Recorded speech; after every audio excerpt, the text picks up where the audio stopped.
Louer et remercier soit le Seigneur pour le privilège que nous avons de pouvoir de nouveau être ici pour adorer.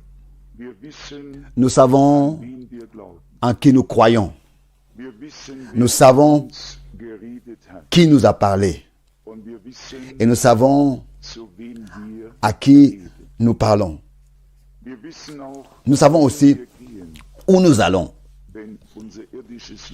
quand notre vie terrestre sera terminée. Et à cette occasion, parce que la pensée s'ajuste ici, je voudrais dire que nous sommes attristés d'un côté de ce que le frère Micha est décédé, mais d'un autre côté, il est auprès du Seigneur. Nous le savons. Et lundi à 11h, nous aurons à Neuss l'ensevelissement, dans l'espérance que Dieu parle encore à plusieurs, qu'il puisse ajouter en appelant. Et c'est notre souhait, et c'est ainsi que c'était sûrement aussi la prière de notre frère. Vous avez sûrement vu que le frère Rousse n'est pas ici.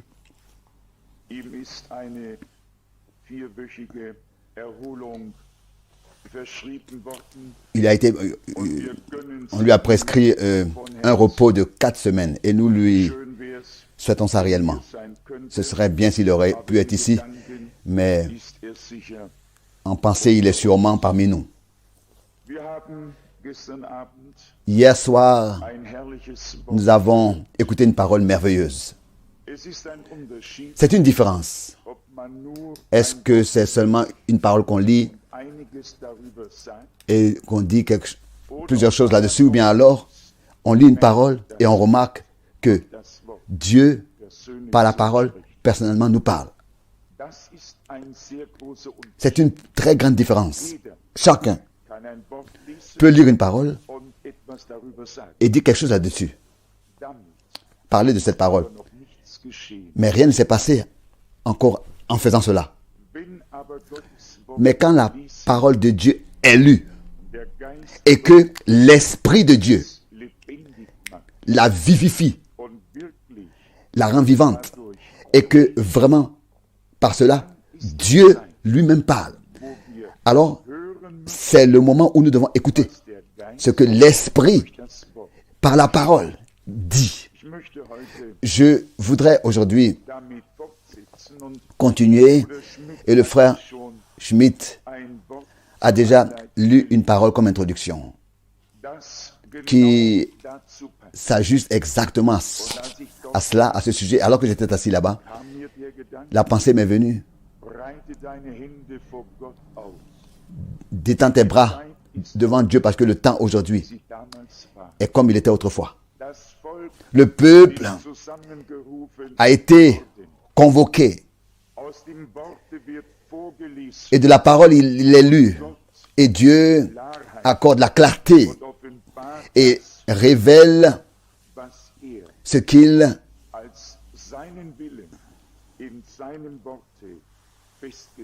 a fixé en tant que sa volonté dans sa parole. Et je pense que à nous tous, cela devrait devenir conscient dans quel temps nous vivons réellement. Devenir conscient ce qui se passe maintenant. Conscient de ce qui se passe maintenant. Ce ne sont pas des hommes qui parlent sur la parole de Dieu, qui disent quelque chose sur la parole de Dieu. Cela peut avoir lieu partout.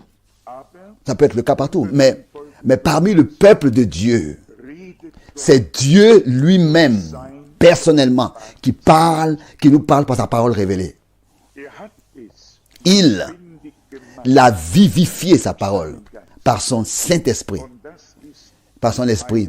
Et ça, c'est une grande grâce. Je pense que nous devrions encore nous lever et invoquer Dieu pour qu'il puisse nous voir par sa grâce et nous parler.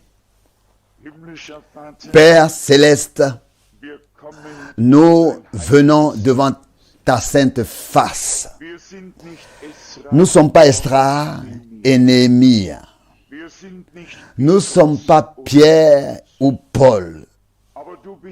Mais tu es le même Dieu qui était et qui est et qui sera. Tu as rassemblé ton peuple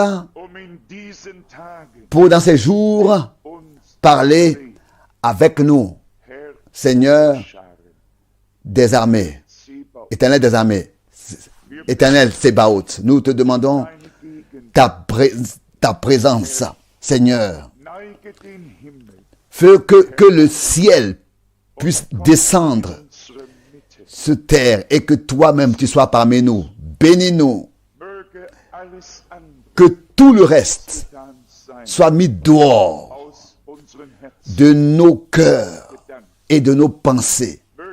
Sorte et que ta parole nous soit adressée par toi-même et que dans notre cœur, il y ait un accord avec un amen à chaque parole que nous entendons. Seigneur, accorde ta grâce comme autrefois, que sous le coup de ta parole, il y ait la disposition, que nous soyons prêts et qu'il y ait l'obéissance qui soit produite par ton esprit et par ta parole, et que chacun soit prêt, soit résolu, prenne ses résolutions à la mettre en pratique avec ta grâce, et qu'il puisse dire amen à chaque parole de ta bouche. Nous te demandons tout cela dans le saint nom de Jésus. Amen. Amen. Nous nous asseyons. Je voudrais, dans Deutéronome chapitre 29, continuer à lire et voir ce que le Seigneur aura encore à nous dire. Hier, de Deutéronome 29, le premier verset, nous avons lu, et au chapitre 29, en allemand c'était le chapitre 28, verset 69, en français c'est le chapitre 29, verset 1. Et je pense que tous ceux qui étaient ici, je crois qu'on avait lu jusqu'au verset 9, savent, et tous ceux qui n'étaient pas là devraient encore écouter cette prédication. Je suis de tout mon cœur convaincu que c'est un édifice spirituel maintenant qui a lieu, que Dieu maintenant est en train de prendre, de faire. Et il ne doit pas avoir d'interruption. J'aimerais lire à partir du verset 10. Vous vous présentez aujourd'hui devant l'Éternel, votre Dieu. Déjà ici, nous pourrions faire une pause. Le peuple se tenait pas devant les sacrificateurs, devant des hommes, pas devant des hommes. Le peuple se présentait aujourd'hui devant l'Éternel, leur Dieu. Et vous allez voir, du petit jusqu'au plus grand, du premier jusqu'au dernier. Vous tous, vos chefs de tribus, vos anciens, vos officiers, tous les hommes d'Israël, vos enfants, vos femmes et l'étranger qui est au milieu de ton camp. Depuis celui qui coupe ton bois jusqu'à celui qui puise ton eau.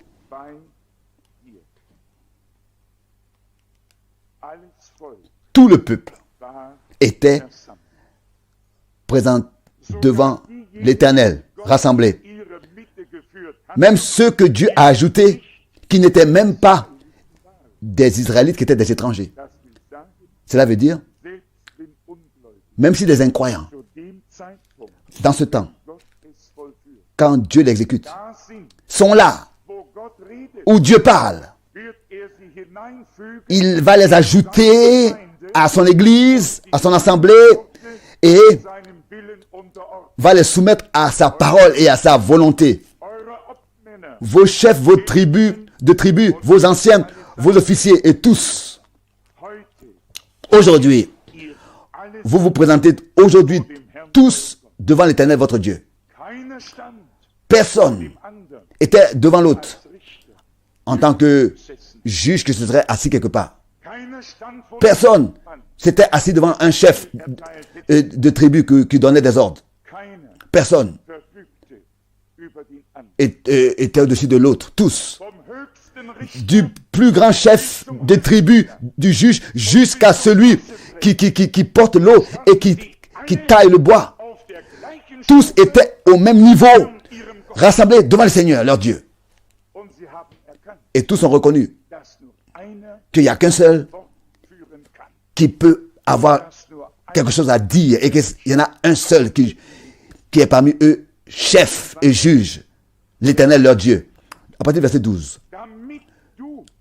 Afin que tu te présentes pour entrer dans l'alliance de l'Éternel, ton Dieu, en allemand, dans sa communion contractée avec serment, que l'Éternel, ton Dieu, traite en ce jour avec toi. Afin,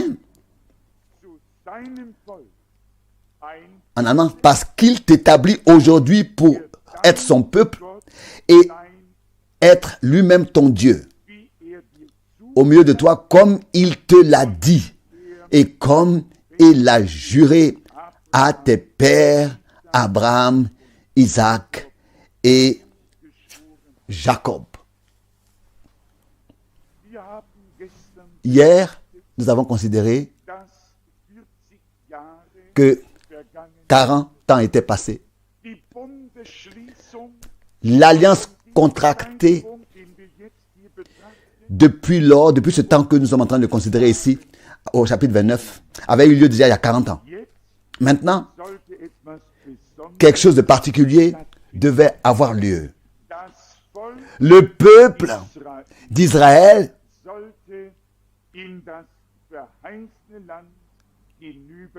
devait maintenant passer dans le pays de la promesse. Et ils étaient dans la région des Moabites, dans le pays de la Moabite, directement avant le passage par le Jourdain dans le pays de la promesse. Et c'est dès ce jour, à la fin d'une génération, que Dieu a rassemblé les siens. Et leur a dit, du premier jusqu'au dernier, du chef de tribu jusqu'à celui qui puise l'eau. Vous tous, vous êtes rassemblés, convoqués, rassemblés ici devant l'Éternel votre Dieu. Pas devant un homme, mais tous devant Dieu le Seigneur. Mais maintenant, arrive le point. Dieu voulait faire entrer son peuple dans cette alliance. Et ici, le mot dans sa communion contractée avec serment. Dieu avait juré, avait donné un serment. Et ce peuple devait maintenant être établi. Ce peuple devait entrer dans cette alliance contractée avec son Dieu. Mais bien aimé, c'est une grande différence. Est-ce que Dieu fait une alliance et que chacun ensuite fait ce qu'il veut avec cette alliance et avec son cœur en tout temps s'égare? Ou alors, est-ce que Dieu est en train maintenant de mettre en pratique cette alliance contractée originellement? Et la chose était en fait que le peuple était en train maintenant d'être par l'Éternel conduit dans le pays de la promesse. Et ce n'était pas seulement nécessaire, ou bien pas seulement impératif, un impératif que les paroles les ordonnances, la loi, soient écrites sur des tables de pierre. Mais c'était nécessaire que tous ceux avec qui Dieu avait fait une alliance soient, donc, entrent dans sa communion. Et vous voyez où cela mène? Vous avez seulement besoin d'aller dans Hébreu. Cette alliance était d'entrer dans sa communion. Et ici, nous savons que c'est selon l'ordre de Melchisédek, que c'est par un serment que l'ordonnance selon Melchisédek a été établie. Dans Hébreu 7, c'est écrit à partir du verset 21, c'est par un serment aussi. Car les Lévites sont devenus sacrificateurs, sans serment. Mais Jésus l'est devenu avec serment par celui qui lui a dit, le Seigneur a juré et il ne se repentira pas. Tu es sacrificateur pour toujours, selon l'ordre de Melchisédek. Jésus est par cela même le garant d'une alliance plus excellente. Là-bas, il y avait une alliance qui avait été contractée. Et Dieu avait juré, tu es sacrificateur éternellement, pour toujours, selon l'ordre du Melchisédek, verset 21 à la fin. Vous savez qu'Aaron était le sacrificateur et peut-être que je devrais ici lire ces versets 11 et 12 des Hébreux chapitre 7. Ici, il est écrit, si donc la perfection avait été possible par le sacerdoce lévitique,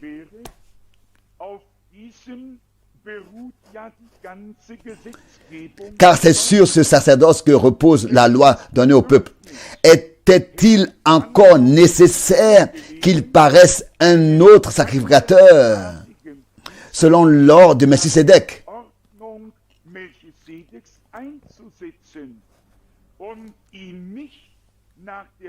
et non selon l'ordre d'Aaron? Car le sacerdoce étant changé, il y a aussi nécessairement un changement de loi. Nous ne voulons pas ici continuer à entrer dans ces choses, mais nous savons que dans l'Ancien Testament, tout le sacerdoce était selon l'ordre d'Aaron. Comme Aaron a été établi par une onction et établi en tant que sacrificateur par l'onction, il a été établi. C'est ainsi que ses fils ont été aussi établis par une onction et ils ont ensuite exécuté leur sacerdoce. Dans le Nouveau Testament, un nouveau sacerdoce a eu lieu. Jésus-Christ est le souverain sacrificateur. Autrefois, c'était Aaron qui était le souverain sacrificateur. Et il a ensuite établi tous les autres. Et ils ont été oints. Et ils étaient aussi sacrificateurs avec lui, en tant que leurs fils, seulement les fils d'Aaron. Mais Jésus-Christ est le souverain sacrificateur, tel qu'il a été oint. Il faut que nous aussi, qui sommes nés de lui, nous soyons oints. Est-ce que vous comprenez de quoi il s'agit? Ce qui s'est passé avec Aaron, ce qui a eu lieu avec lui, a eu lieu aussi avec tous ses fils qui étaient sacrificateurs. Ils étaient sacrificateurs selon l'ordre d'Aaron. Dans le Nouveau Testament, nous sommes un peuple de rois et de sacrificateurs. Le souverain sacrificateur du Nouveau Testament, c'est Jésus-Christ. Et il est selon l'ordre de Melchisédek. Dieu le Seigneur lui-même, manifesté en forme humaine, vint à la rencontre d'Abraham et avait du vin et du pain avec lui. Et ainsi fêté avec avec Abraham le souper. Et celui qui ne peut pas croire ça, il doit lire Hébreux chapitre 7.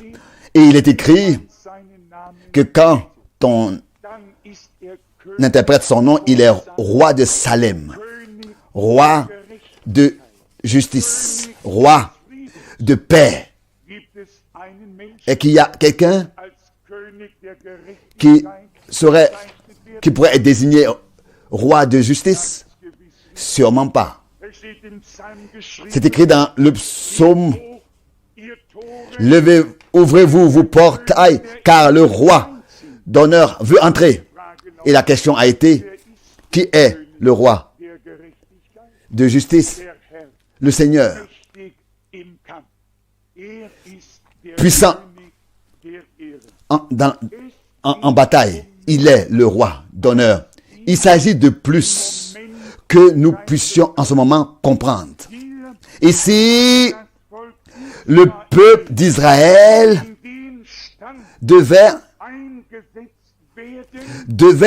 être établi dans les choses pour lesquelles ils avaient été déterminés. Jusqu'à maintenant, ils marchaient dans le désert ici et là. Mais maintenant, le temps était arrivé où ils devaient être établis. Et ici, nous aussi nous attendons, n'est-ce pas, la manifestation des fils et filles de Dieu. Et ici, il est écrit: pour que tu puisses entrer dans l'alliance de l'Éternel, ton Dieu, dans sa communion contractée avec serment. Pas seulement écouter ces choses, parler de ces choses, mais maintenant entrer dans sa communion, et que cette alliance que Dieu a faite avec toi, a contractée avec toi, de ton côté tu puisses la confirmer et aussi la contracter avec lui, et que tu puisses te soumettre au livre de l'alliance. Il continue encore ici.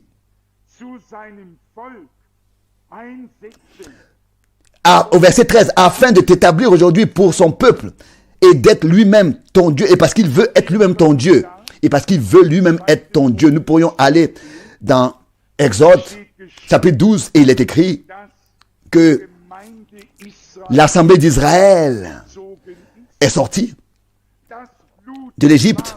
Le sang fut immolé et le sang s'est répandu, a été répandu, et l'exode a eu lieu et des signes et des prodiges ont eu lieu, mais d'être établi, cela a eu lieu 40 ans plus tard.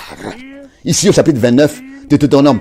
C'est seulement à partir de ce moment-là où le peuple d'Israël était en train maintenant d'entrer dans le pays de la promesse, allait traverser le Jourdain. Remarquons-nous cela, s'il vous plaît, car c'est très important. Il est écrit: parce qu'il t'établit aujourd'hui pour être son peuple, pas pour être son peuple, mais pour t'établir pour son peuple, pas pour être son peuple, mais pas en tant que, pour être, pas seulement être racheté, mais en tant que racheté, être placé dans la position de fils et filles de Dieu, pas seulement être racheté, mais en tant que racheté. Et nous devons lire la Bible, la parole de Dieu, avec attention, pour laisser Dieu nous parler.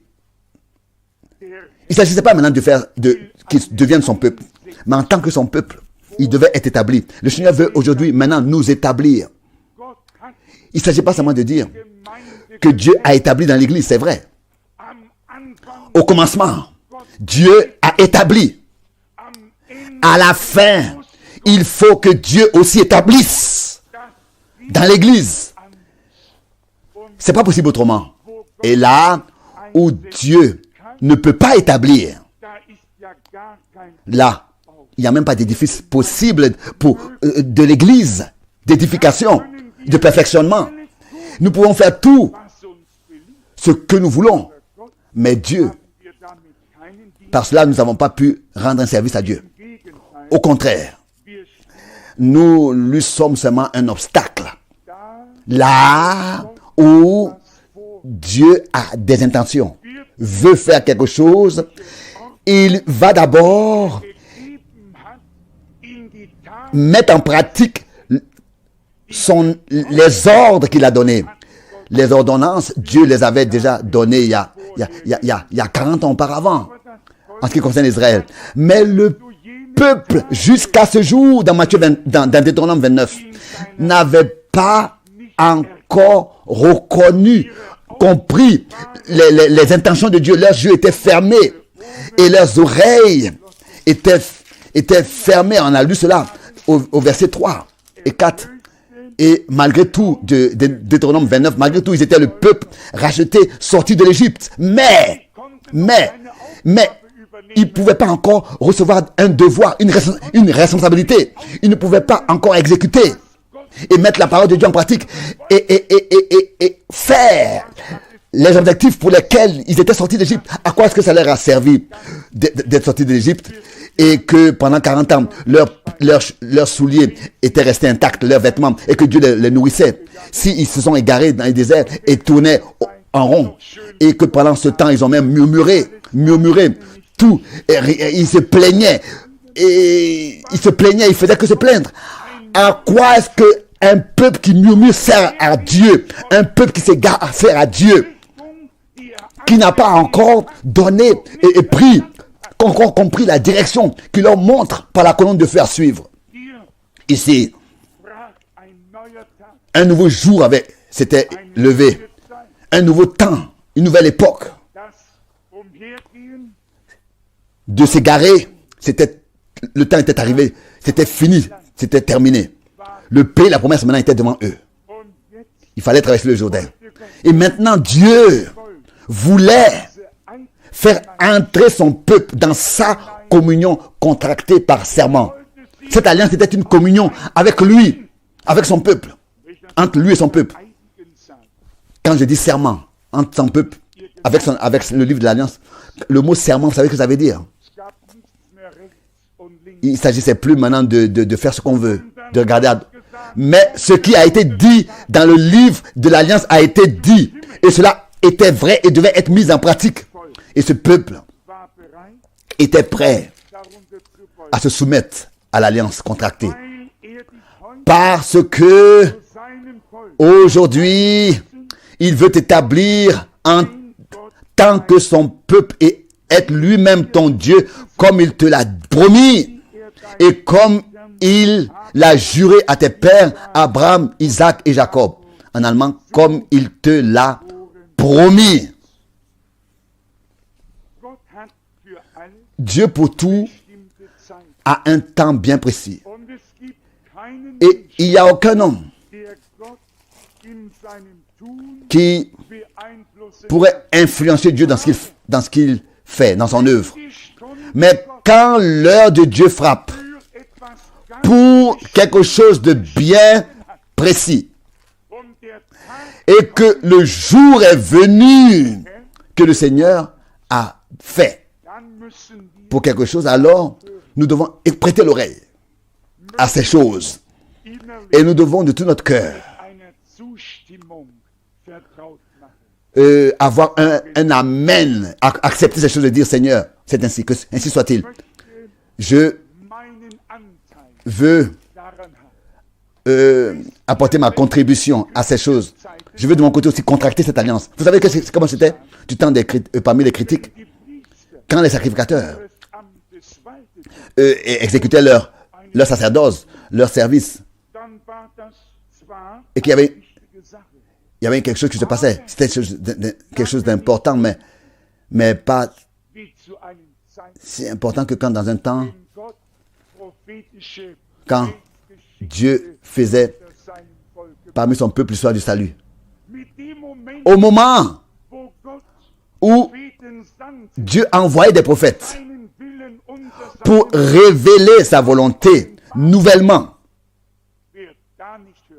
Celui qui n'écoutait pas, il perdait le but. C'était plus important quand Dieu envoyait un prophète. Si quelqu'un, par exemple, n'écoutait pas ce que le sacrificateur enseignait, bon, c'était pas Dieu, c'est vrai, lui en voulait, parce qu'il n'a pas bien écouté le sacrificateur dans son service. Mais la chose la plus importante, la responsabilité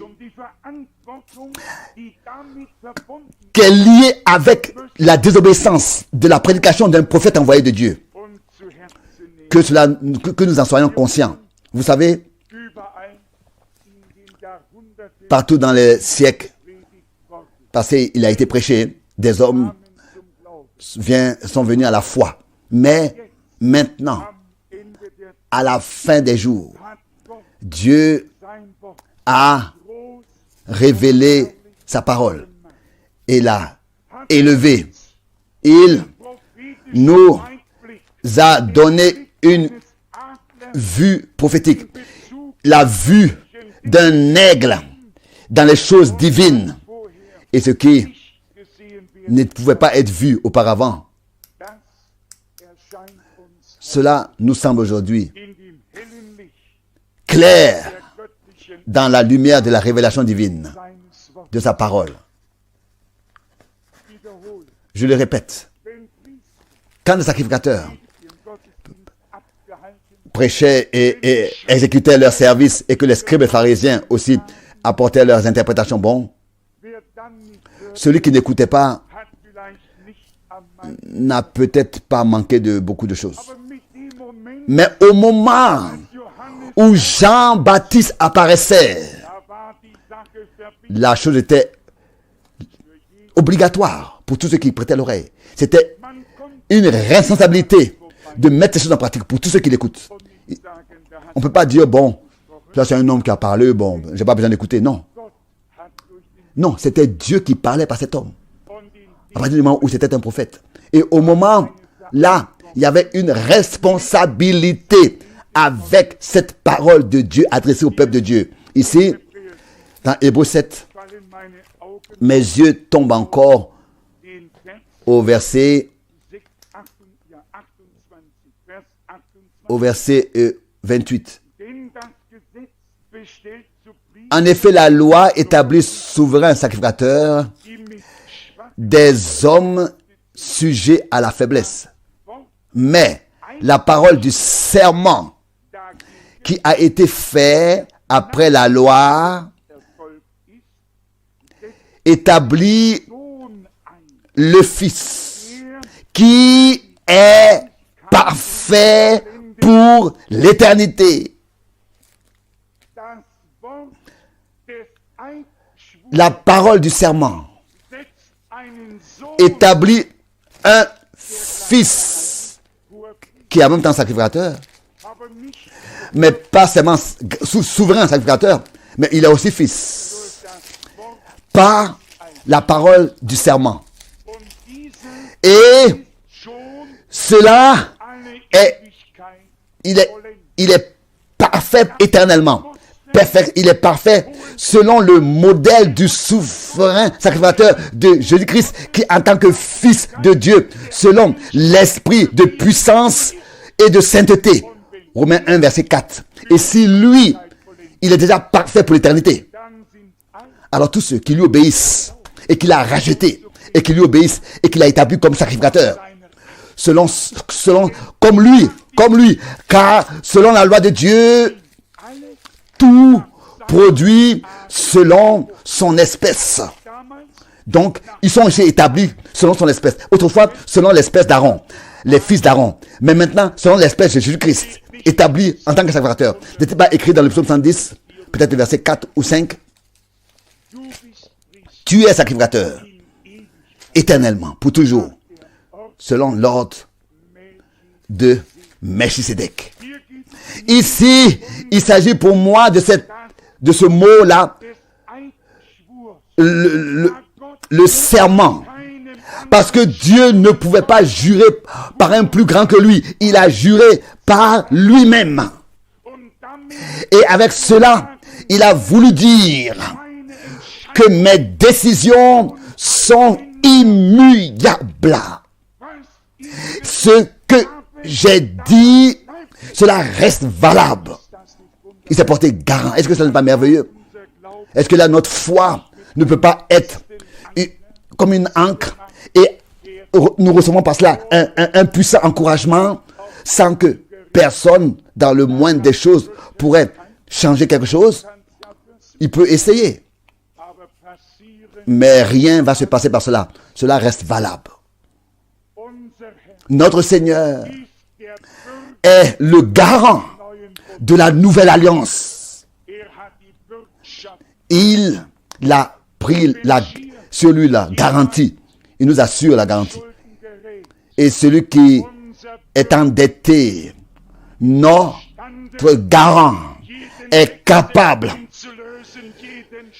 de payer chaque faute.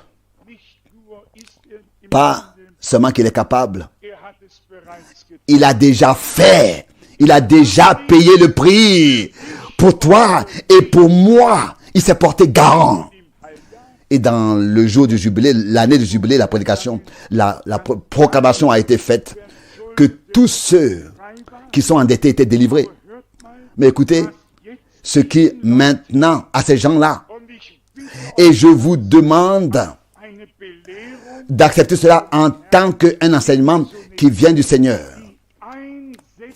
d'être établi, l'établissement du peuple de Dieu, avant que les promesses trouvent leur accomplissement et que le peuple puisse traverser le Jourdain et entrer dans le pays de la promesse. Il fallait qu'il soit établi d'abord.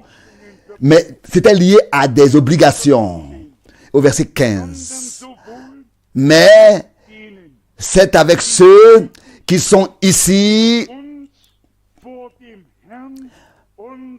parmi vous présents en ce jour devant l'Éternel, notre Dieu, et avec ceux qui ne sont point ici, qui ne sont pas encore ici parmi nous en ce jour, qui ne sont pas encore. Le contrat que Dieu a fait, l'alliance qu'il a contractée dans sa communion, dans laquelle il a établi son peuple, n'était pas seulement pour ceux qui étaient à l'époque présents devant l'Éternel dans l'adoration, mais aussi contracté pour tous ceux qu'il ajoutera encore, qu'il appellera encore, et qu'il ajoutera encore. Loué soit Dieu, qui n'a pas un programme fixé dans un certain temps, mais qui a un programme, qui a fait un programme éternel pour qui couvre tout le temps jusqu'à l'enlèvement. Quand nous pensons bon, voilà ce que Dieu a fait autrefois, qu'est-ce que cela nous sert aujourd'hui? Ce qui s'est passé à Golgotha, qu'est-ce que nous avons aujourd'hui de ces choses?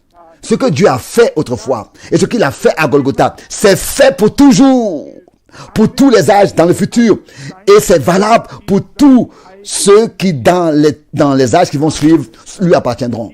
Mais justement ces gens avec lesquels Dieu a fait cette alliance autrefois, contracte cette alliance, et ceux qu'il établit et qui fait entrer dans son alliance et qui place sous ce serment, ils ont particulièrement des choses à obéir. Ils ont une responsabilité. Je le lis dans le même chapitre, la responsabilité que ont ceux qui ont été établis. À partir du verset 18.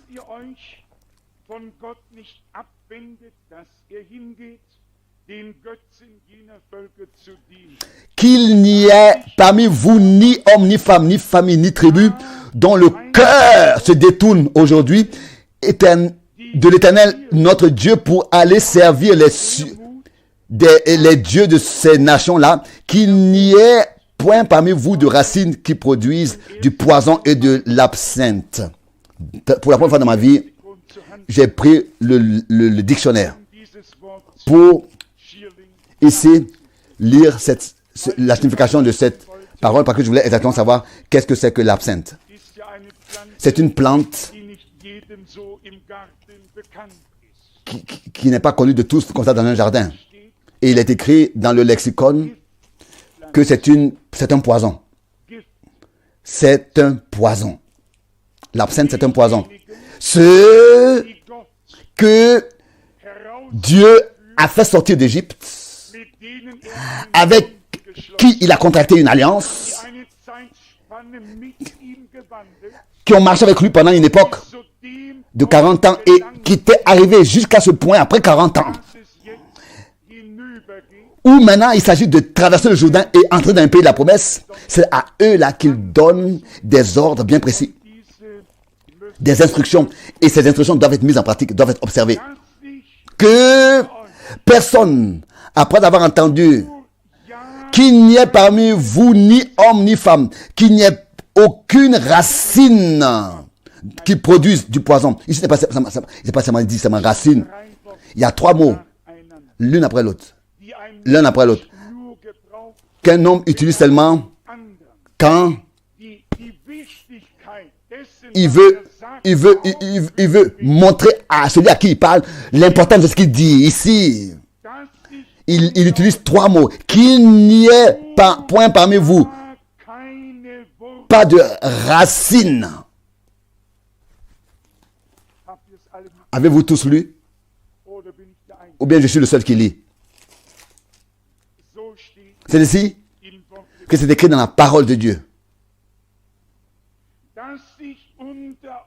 Que parmi vous, il n'y ait pas de racines qui produisent du poison et de l'absinthe. Et qui produisent comme fruit de l'absinthe. De l'absinthe. Vous savez ce que cela signifie? Racine. Paul et Luther ici dit, il utilise un mot, donc poison. Paul a exhorté, et dans Hébreu, je crois, chapitre 12, verset 15, il dit, ça devrait être Hébreu 12, verset 15, il donne ici cet ordre, cette instruction, comme ici dans Éphésiens 4, verset 32 aussi. Ici, Hébreux 12, verset 15. Veillez à ce que, verset 14, recherchez la paix avec tous et la sanctification, sans laquelle personne ne verra le Seigneur. Veillez à ce que personne ne se prive de la grâce de Dieu, à ce qu'aucune racine d'amertume poussant des rejetons ne produise du trouble et que plusieurs n'en soient infectés. Une parole d'exhortation, d'avertissement. Qui veut écouter cette parole aujourd'hui? Qui veut la mettre en pratique? Qui veut prêter l'oreille? Seulement ceux avec qui Dieu a contracté cette alliance, a renouvelé cette alliance contractée et les établit. Et comment est-ce qu'ils entrent dans sa communion contractée par serment, avec serment? Des gens qui ont reconnu la responsabilité qu'ils ont parce que Dieu leur a parlé et leur a révélé sa parole. J'aimerais ici ne pas aller en avance, mais nous avons une prédication que nous avons traduite avec le titre « Le respect ». Et nous vivons réellement dans un temps où il y a plus de respect. Et ça, c'est dans chaque domaine, jusqu'à dans les petites relations. Je ne veux pas ici rentrer dans les détails, parce que la parole est ici. Pour cette parole sera, nous la prévoyons pour cet après-midi. Que parmi vous, il n'y ait pas de racine d'amertume ou bien d'absinthe en tant que fruit. Racine qui produit un poison et de l'absinthe. Seulement, donc personne qui écoute cette parole du contrat fait par serment, que personne, après avoir entendu les paroles de cette alliance contractée avec serment, ne se glorifie pas dans son cœur et ne dise, j'aurai la paix quand même je suivrai l'endurcissement de mon cœur. Il lit maintenant Deutéronome 29, verset 19. Et que j'ajouterai l'ivresse à la soif. Personne qui marche dans l'endurcissement de son cœur, les choses iront bien pour lui. Personne. Même s'il s'est écrit le mot endurcissement. Endurcissement du cœur. Pas seulement les penchants, mais l'endurcissement. Là, on peut aller dans Hébreu, et je suis vraiment reconnaissant de nouveau de ce que cela a été écrit ici. Que l'épître aux Hébreux soit écrit, je suis reconnaissant. Ici, au chapitre 3, au verset 7, il est écrit des Hébreux, et aussi dans les versets qui vont suivre deux fois. Verset 7, c'est pourquoi aujourd'hui, je lis à partir du verset 7. Hébreux 3, verset 7. C'est pourquoi, selon ce que dit le Saint-Esprit, aujourd'hui, si vous entendez sa voix, laissez-moi ici, avant de continuer à lire, repartir, et c'est-à-dire dans Deutéronome, chapitre 29, où là où il est écrit, jusqu'à aujourd'hui, vous ne m'avez pas encore connu. Verset 4. Deutéronome 29. Deutéronome 29, verset 4. Mais jusqu'à ce jour, l'Éternel ne vous a pas donné un cœur pour comprendre, des yeux pour voir, des oreilles pour entendre. Et ensuite, au verset 10, vous présentez aujourd'hui devant l'Éternel, votre Dieu. Pas demain, pas après-demain, mais aujourd'hui. Tous, vous êtes tous devant l'Éternel, votre Dieu. Qu'est-ce que c'était ce aujourd'hui? Quel jour c'était dans lequel ce mot aujourd'hui est utilisé? Dans quel contexte? C'était un jour particulier de convocation, de rassemblement dans l'histoire du salut. Un jour que Dieu avait fait pour obliger son peuple définitivement à l'observation de sa parole, pour exécuter ses promesses. C'était un jour que je n'aurais fait, comme il est écrit, après avoir fait sa volonté, nous obtiendrons ce qu'il a promis. Et ici aussi, c'est la même chose. Ici, dans Hébreux 3, au verset 7. C'est pourquoi, selon ce que dit le Saint-Esprit, c'est pourquoi cette parole du Saint-Esprit est valable pour vous. Aujourd'hui, si vous entendez sa voix, n'endurcissez pas vos cœurs. Comme lors de la révolte, au jour de la tentation dans le désert. Et il est écrit la dernière partie, ici, du verset 10. Ils ont toujours un cœur qui s'égare. Aussi, je fus irrité contre cette génération et je dis, ils n'ont pas connu mes voies. Maintenant, le verset 12. Prenez garde, frères, que personne de vous n'ait un cœur mauvais d'incrédulité. L'incrédulité est toujours liée à un cœur mauvais, au point de se détourner du Dieu vivant. Mais exhortez-vous les uns les autres, chaque jour, aussi longtemps qu'on peut dire aujourd'hui. Tant que l'aujourd'hui est valable. Afin qu'aucun de vous ne s'endurcisse par la séduction du péché. Le même mot est écrit dans Deutéronome 29, verset 19. Le mot endurcisse. C'est encore valable aujourd'hui. Le aujourd'hui est lié à la parole, à la voix de l'Éternel. Aujourd'hui, si vous entendez ma voix, le aujourd'hui forme le temps dans lequel Dieu lui-même parle. Le aujourd'hui n'est pas le temps dans lequel des sacrificateurs ou bien des scribes ont interprété la parole de Dieu, mais le aujourd'hui biblique est toujours lié au temps dans lequel c'est Dieu qui parle.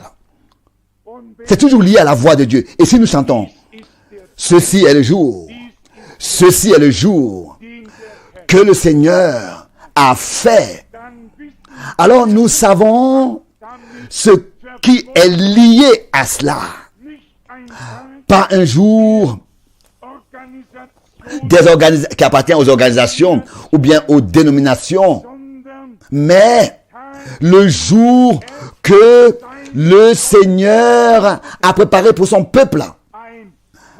Un aujourd'hui, une parole de Dieu est liée au aujourd'hui. Et avec cette parole, l'exhortation, l'avertissement est lié. Aujourd'hui, si vous entendez sa voix, n'endurcissez pas vos cœurs. Croyez-moi, on ne voudrait pas le dire. Mais ceux qui dans les siècles passés vivaient et qui ne savaient pas la moitié de ce que nous savons et qui croyaient pas la moitié de ce que nous croyons, ont 99% de plus de chances d'être dans la gloire de Dieu que nous, qui avons écouté la parole de Dieu et qui la méprisent et pensons que nous sommes dans nos droits. Vous allez voir que en ce jour-là, cela sera révélé, dévoilé. Il y a encore plus. Aujourd'hui, pendant qu'il est dit, aujourd'hui, si vous entendez sa voix, n'endurcissez pas vos cœurs comme lors de la révolte. Il lit Hébreux 3, verset 15. Qui furent en effet ceux qui se révoltèrent. Pendant 40 ans, Dieu a eu la patience et dans son amour, il a nourri son peuple malgré leurs murmures, leurs plaintes. Il les a nourris, il les a abreuvés. Et Paul, ici, écrit au verset 16, Hébreux 3, qui furent en effet ceux qui se révoltèrent après avoir entendu sa voix. Se révoltèrent après avoir entendu sa voix. Sinon, tous ceux qui étaient sortis d'Égypte sous la conduite de Moïse, ce sont ceux qui n'ont pas cru, qui avaient un cœur mauvais, qui étaient incrédules. Ils se sont même révoltés. Mes bien frères et sœurs, la parole de Dieu, on doit la croire. Ça ne suffit pas seulement de l'écouter. Il faut qu'elle soit respectée et que par notre conduite, il ne soit pas révélé que en fait, nous nous révoltons. Si nous ne mettons pas en pratique ces choses, il faut qu'elle soit crue. Et si on la croit, on la mettra en pratique. Et ce point qui nous est donné pour notre vie personnelle est à observer de chacun de nous et à prendre au sérieux. Que parmi vous, il n'y ait personne dans le cœur duquel il y ait des racines d'amertume qui produisent du poison, de l'absinthe, ou bien qui produisent du trouble et que plusieurs soient infectés. Nous avons lu n'est-ce pas, quel trouble peut être produit si cette plante empoisonnait seulement le champ duquel elle a poussé. Ce ne serait pas grave. Mais nous avons lu que par cette plante, par cette racine d'amertume, plusieurs soient affectés et que ça produise du trouble. Le temps est arrivé où chacun doit faire attention à lui-même et aux autres et à tout le troupeau sur lequel le Saint-Esprit nous a établis comme pour veiller, pour veiller. Et chacun doit aussi prendre cette exhortation, cet avertissement au sérieux. Des gens qui pendant 40 ans avaient vu, n'est-ce pas, l'œuvre de Dieu, sont maintenant pris, pour entrer dans sa communion contractée par serment, sont établis en tant que son peuple. Et c'est à eux-là que cette exhortation est donnée. Que dans aucun des cœurs de ces gens-là qui sont entrés dans sa communion, il y ait une racine d'amertume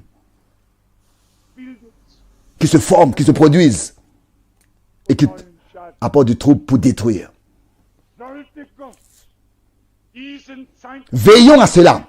Si Dieu a choisi ce temps pour parler, pour aller de l'avant avec son Église, avec son assemblée, alors il y a des instructions, des règles, des paroles que nous avons à observer et à obéir pour que dès maintenant les troubles soient ôtés et que l'Église soit conservée de tous ces troubles et de toutes ces choses qui infectent, qui empoisonnent. J'espère que vous comprenez que Dieu parle dans notre cœur.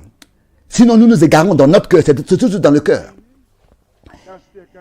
Et c'est du cœur que les troubles viennent, que la racine d'amertume est produite. J'espère que le Saint-Esprit a révélé maintenant déjà à chacun qu'en lisant cette écriture, il ne s'agit pas de ce qui s'est passé autrefois. Dans Deutéronome 29, n'est-il pas écrit que toutes choses qui sont passées avec Israël sont arrivées pour nous servir d'exemple?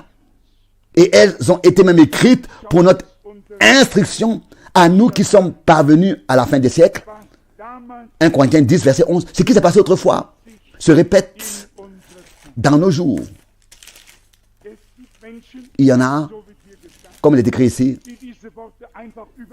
qui veulent détourner cette parole et disent, mais moi je sers le Seigneur. Vous voulez que je vous le lise? Et se glorifie dans son cœur et dit, j'aurai la paix quand même je suivrai l'endurcissement de mon cœur, les penchants de mon cœur. Deutéronome 29, verset 19. Que personne se glorifie de cette manière dans son cœur. Sous l'écoute d'une telle parole sérieuse, que personne se glorifie dans son cœur et pense, moi je me glorifie et me dit, dans son cœur se glorifie et dit, moi avec moi tout est en ordre. C'est pas possible. Je veux dire, les choses, il veut dire, c'est pas comme ça que ça se passe. Dieu a parlé et il veut que chacun prenne garde. Et personne ne peut dire, moi, je n'ai pas besoin de prendre garde à ces choses.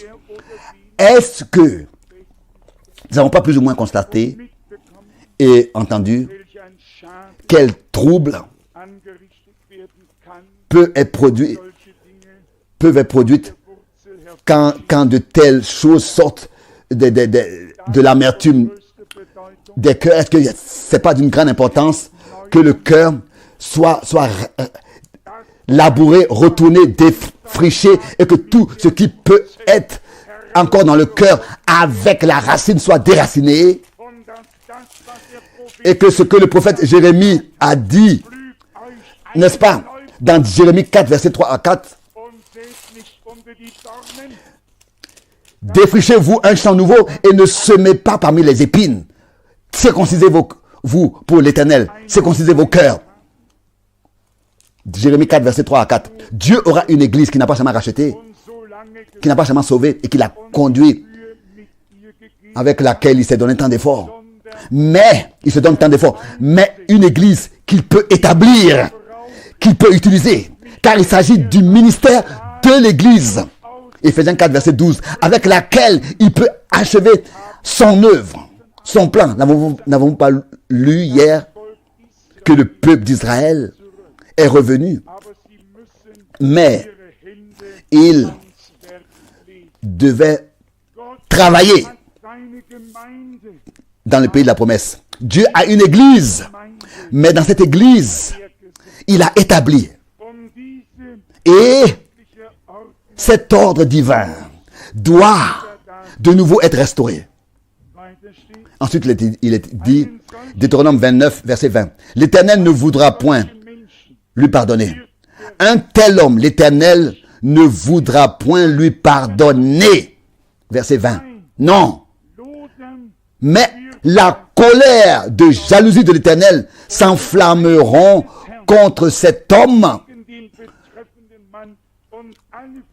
Toutes les malédictions écrites dans ce livre reposeront sur lui. Et l'Éternel effacera même son nom de dessous les cieux. Un homme qui s'élève au-dessus de ce que Dieu dit et exige ne peut pas rester béni, même si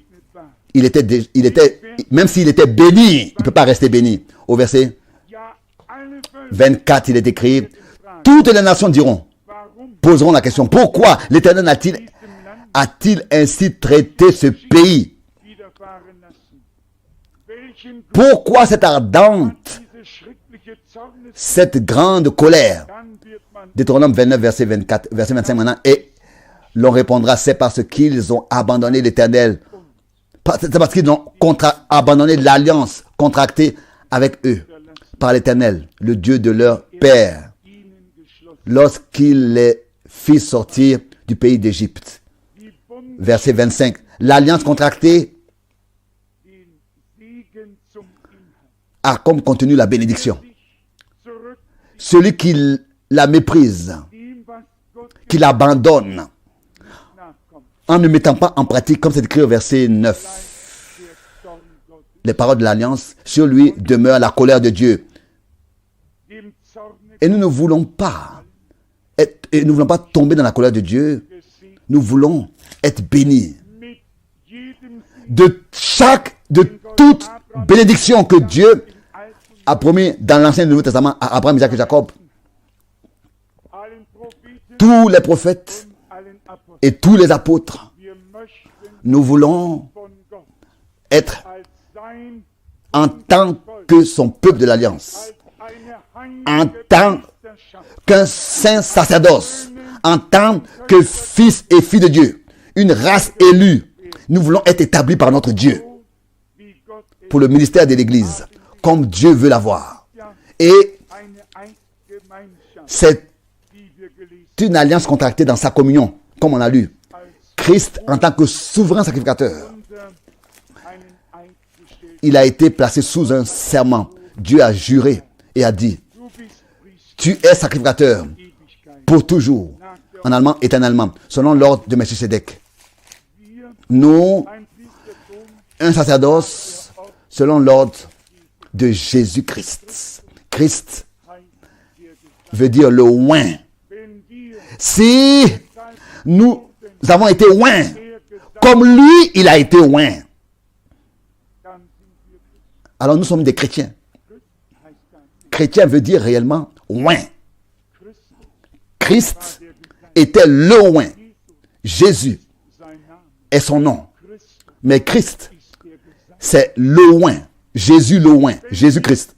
Donc, si nous sommes vraiment de vrais chrétiens, des véritables chrétiens, à l'image de notre Seigneur, alors nous devons être des oints par Dieu lui-même. Dieu doit habiter lui-même en nous. Il n'y a pas d'autre chemin possible. Et que nous devons avoir servi les gens et utiliser notre temps qui, à la fin, n'atteindront pas le but. Ce serait la chose la plus grave qui existerait pour moi, avoir prêché pendant des années à des gens qui n'atteignent pas le but. Alors que j'avais même pas 18 ans. J'ai dit au Seigneur, Seigneur, accorde-moi ta grâce de prêcher ta parole de la manière que moi-même, avec tous ceux à qui je parle, nous pourrons subsister devant toi en ce jour. Et ça, c'est mon intention. Je veux subsister, pas seulement moi, mais avec tous ceux qui ont écouté la parole de ma bouche. Je veux pouvoir subsister. Et la question est à poser. Comment est-ce que nous pouvons subsister devant Dieu? Tel que nous sommes. Dieu nous a conduits. Dieu a béni. L'un peut dire pendant 10 ans, pendant 30 ans, pendant 20 ans, pendant 40 ans.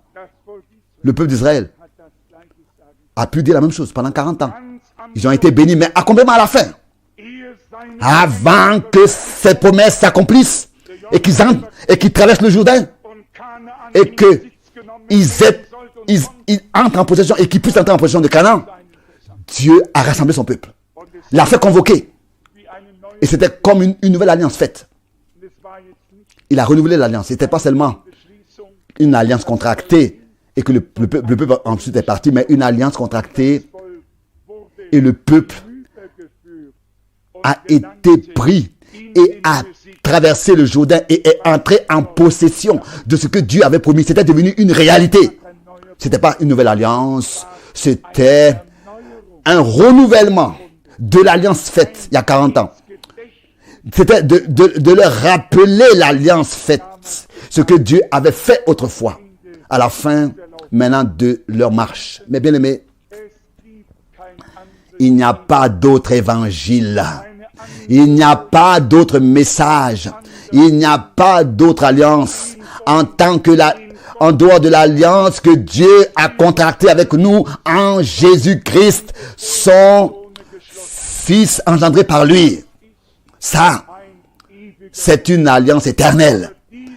Mais cette alliance contractée doit, à la fin des jours, nouvellement, doit nous être rappelée dans nos mémoires.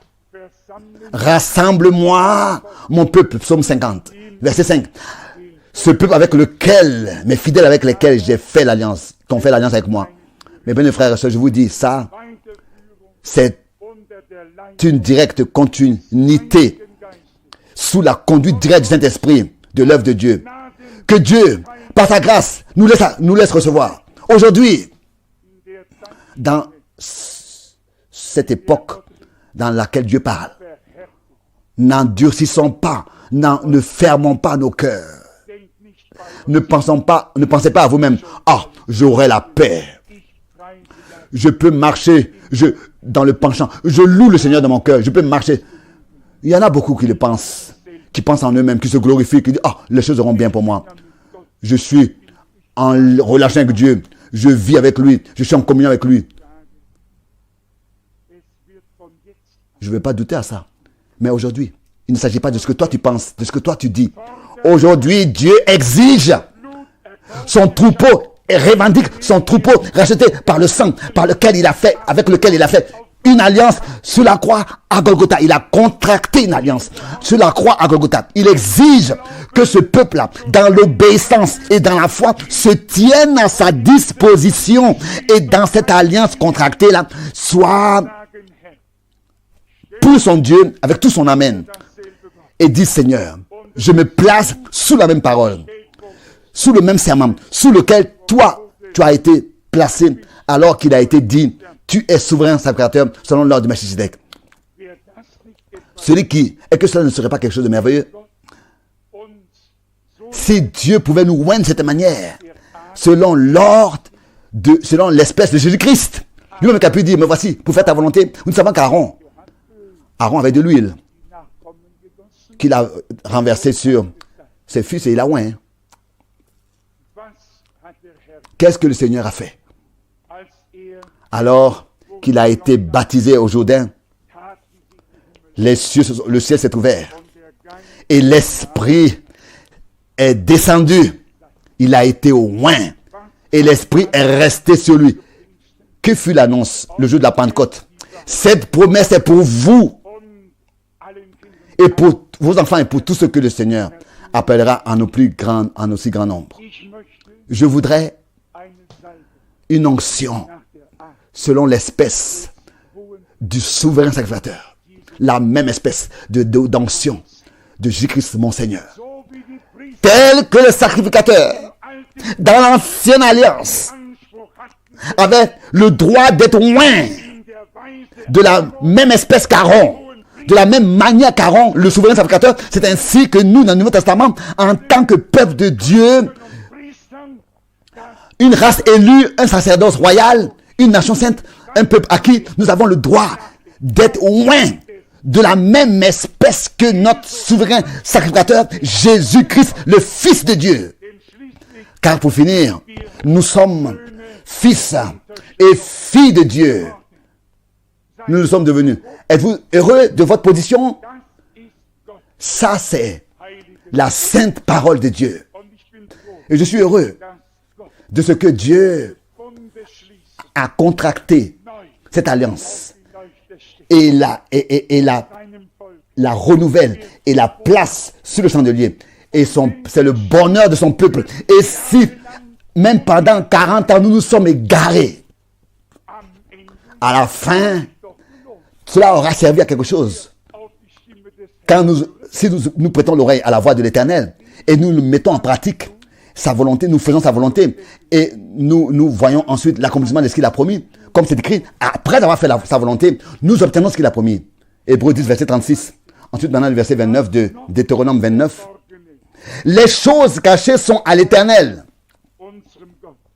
notre Dieu. Les choses révélées sont à nous et à nos enfants à perpétuité. Déterminées, donc, sont à nos enfants pour toujours, afin que nous mettions en pratique toutes les paroles de cette loi. Déjà autrefois, Moïse savait que c'était pas que tout le dessein de salut de notre Dieu, de son Dieu n'était pas encore révélé. Tout. Il dit les choses encore cachées sont à l'Éternel, notre Dieu. Mais les choses qui nous ont été révélées sont à nous et à nos enfants à perpétuité. En allemand, pour toute éternité, sont déterminés, sont à nous. Ça, c'est quelque chose de merveilleux et de glorieux. Et aussi cette remarque encore, ce qui était caché du temps de Moïse est déjà dans nos jours révélé. Ça nous appartient. Et à nos enfants et aux petits-enfants, tous ceux que le Seigneur ajoutera, appellera. Aujourd'hui, vous êtes tous présentés aujourd'hui devant l'Éternel votre Dieu. Il cite le verset 10. Pas devant le prédicateur qui apporte la parole, mais devant l'Éternel votre Dieu qui nous parle. Avons-nous compris cela? Tels que les hommes de Dieu par lesquels le Seigneur avait parlé se tenaient devant Dieu et recevaient sa parole et ce qu'il avait à dire à son peuple. C'est ainsi que tous ceux qui écoutent la parole de Dieu sont placés sous sa parole, dans sa présence, sont soumis à sa parole, et c'est ainsi que la communion, la relation avec Dieu est rétablie. C'est une alliance contractée dans sa communion, et c'est ainsi que le Seigneur bénira et a déjà béni et fera encore de plus grandes choses pour sa gloire. Son alliance n'est pas annulée et sa grâce, n'est-ce pas, reste valable. Ça, c'est écrit dans Ésaïe 54, verset 10. Mon amour ne s'éloignera point de toi, et mon alliance de paix ne chancellera point. Dit l'Éternel qui a compassion de toi. Même si des troubles se passent dans nos vies, des tribulations, des épreuves, Dieu a fait une alliance qui ensuite il a confirmé après 40 ans. Et il l'a fait entrer son pays dans le pays de Canaan, son peuple, qui lui obéissait. Et pensez-vous que là, il y avait un seul qui aurait pu se glorifier? Pas un seul. Dieu est allé devant eux et a réglé le compte des adversaires et a donné à son peuple la victoire. C'est la même chose encore aujourd'hui. C'est l'Éternel qui combattra pour nous. Qu'il puisse nous ouvrir l'intelligence pour les Écritures, oindre nos cœurs pour que nous puissions entendre, voir, reconnaître et ne pas nous égarer. Il le fera. Ceci est le jour. Ceci est le temps. Loué et exalté soit son saint nom. Amen. Nous voulons nous lever pour adorer. Peut-être que nous chantons ce chœur tel que je suis sans rien de moi.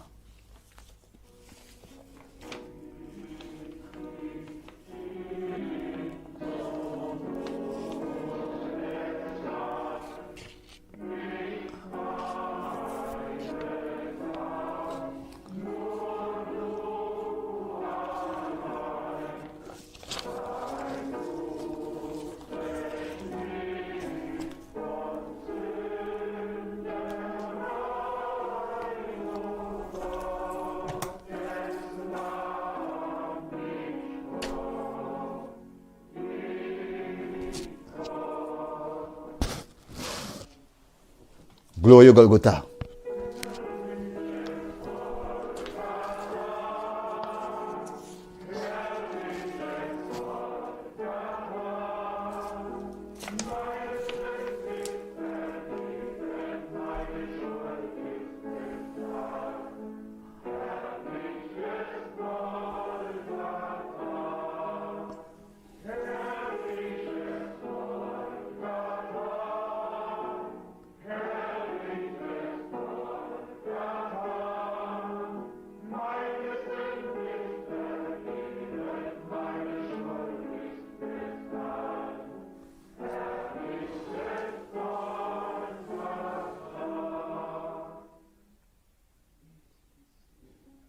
Ceci est le jour.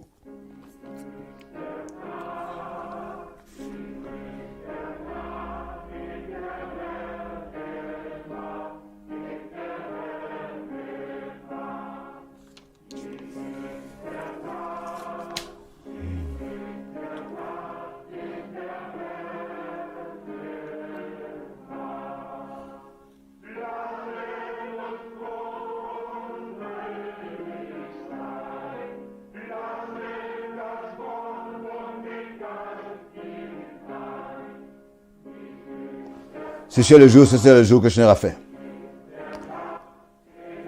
Permettez à la parole et l'esprit d'agir et de produire ces choses en nous. Car ceci est le jour que le Seigneur a fait. Père Céleste, de tout mon cœur, je te remercie pour ces jours particuliers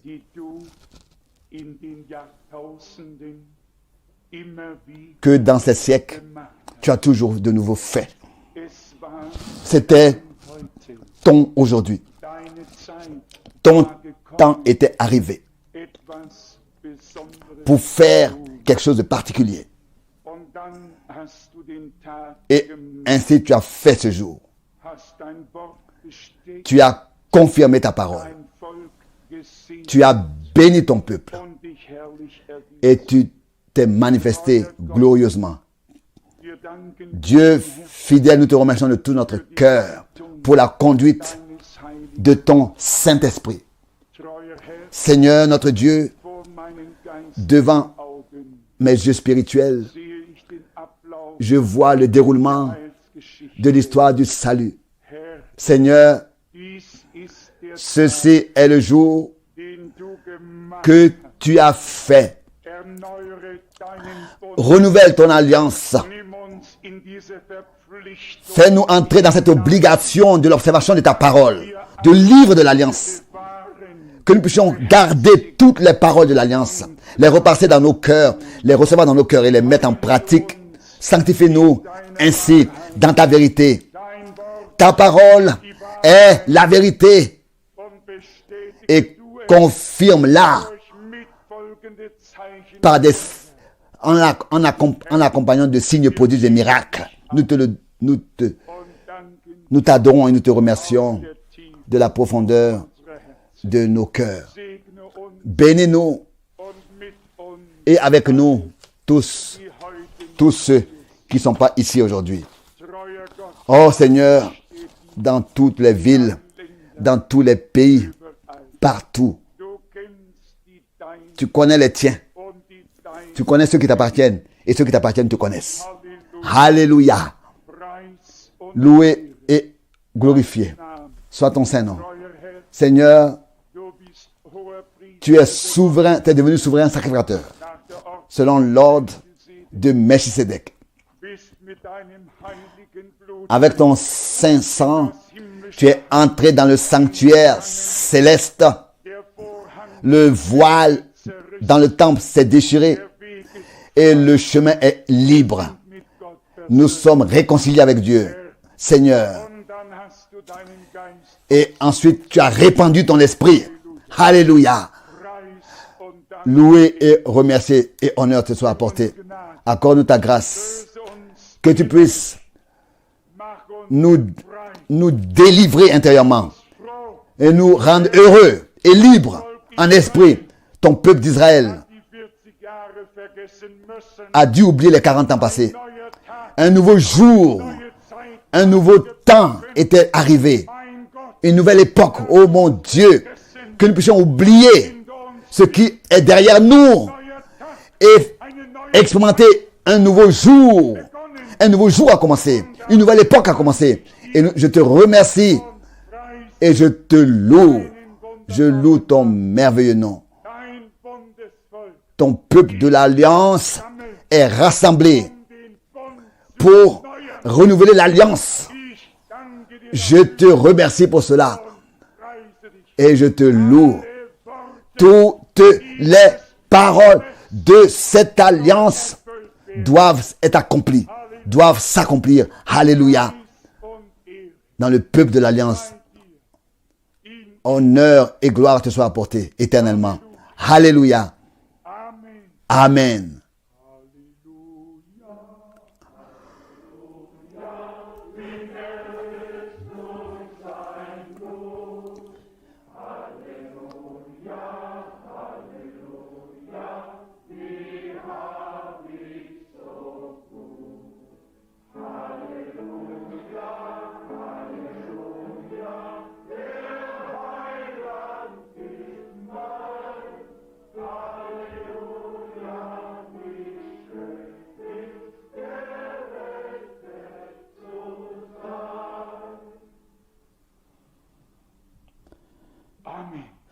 Amen.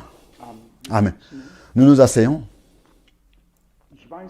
Je ne sais pas si tous vous avez bien écouté la parole d'introduction. J'ai l'impression que ce n'est pas le cas. Et vous savez, mon don d'observation est parfois prouvé juste. J'espère que cette fois-ci,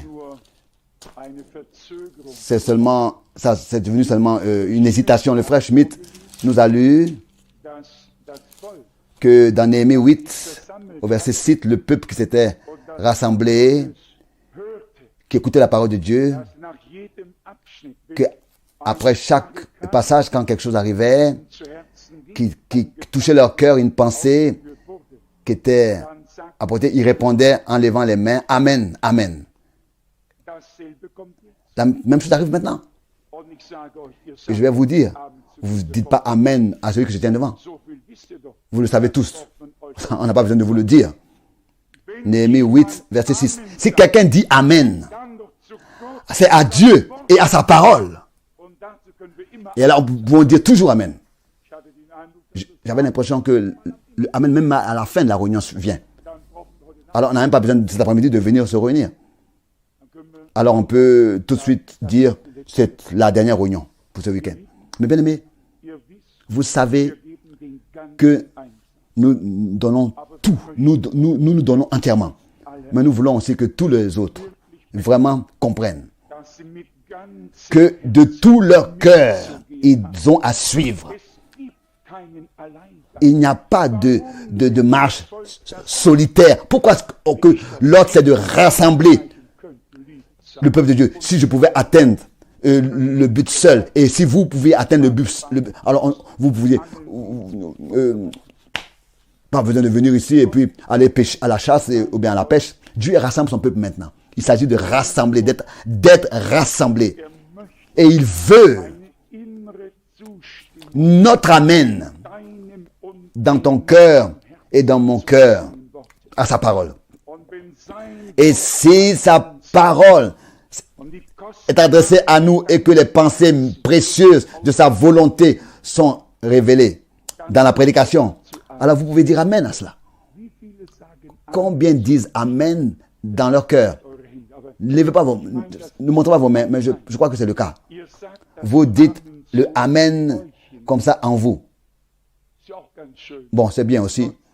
Dieu voit le cœur et entend même. Il sait ce qu'on pense. Mais que pensez-vous? Combien c'est pour un... Qu'est-ce que cela pourrait signifier pour un frère ou une sœur, pour ceux qui sont à droite et à gauche, devant et derrière vous? Quand quelqu'un subitement dit Amen, peut-être qu'à l'un, la pensée à celui qui a dit Amen, a touché. Peut-être que toi, cette pensée t'a pas été révélée. Et subitement, tu entends Amen. Alors tu commences à remarquer, Amen. Qu'est-ce qui a été là? Pourquoi il dit Amen? Et déjà, pensons à cela. Et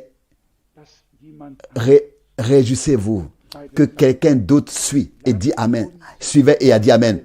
Nous voulons suivre, ne pas dormir. Je pense à Frère Branham qui a donné cette histoire d'un homme qui avait crié Amen dans une certaine réunion.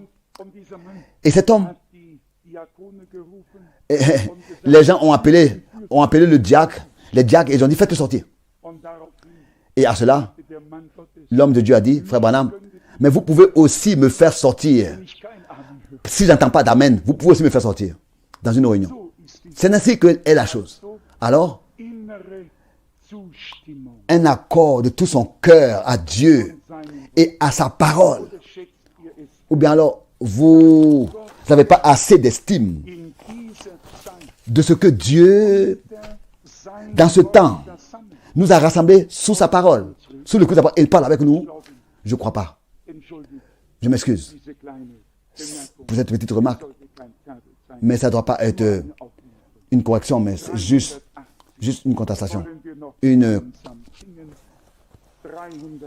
exhortation. Nous voulons encore lire, chanter un cantique. Personne ne sera confus qui met sa confiance en Dieu. C'est impossible. Nous voulons le chanter de tout notre cœur. De tout notre cœur. Dans la foi.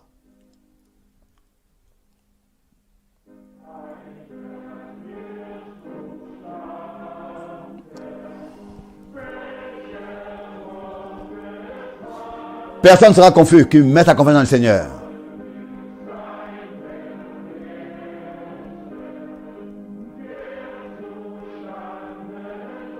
Devrait être le premier. Non. C'est impossible.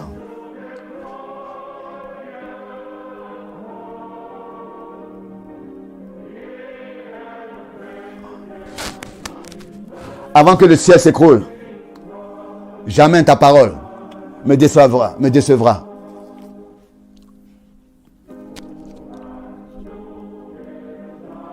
Tu as dit, celui qui demande reçoit, celui qui cherche trouve ce que Dieu lui a promis.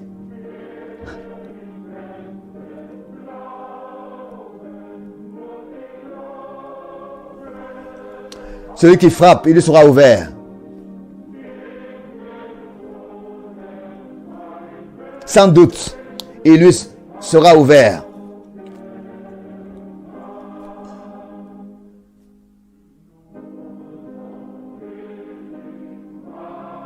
Alors je veux oser.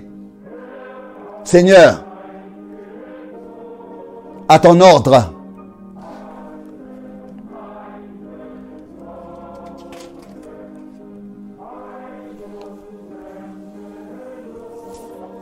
T'apporter toutes mes difficultés.